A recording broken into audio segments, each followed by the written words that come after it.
That's AWS.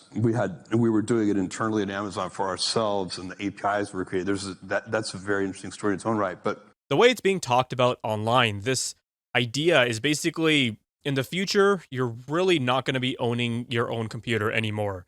No more buying a gaming PC, no more, upgrading your GPU, no more building a rig and having that thing be yours for years to come. Instead, you'd be using a small little terminal box, basically a glorified box with ports on it that just connects to a cloud server for online compute, where that functions as your PC and it'll be running on a remote server and is going to be controlled by a handful of mega corporations.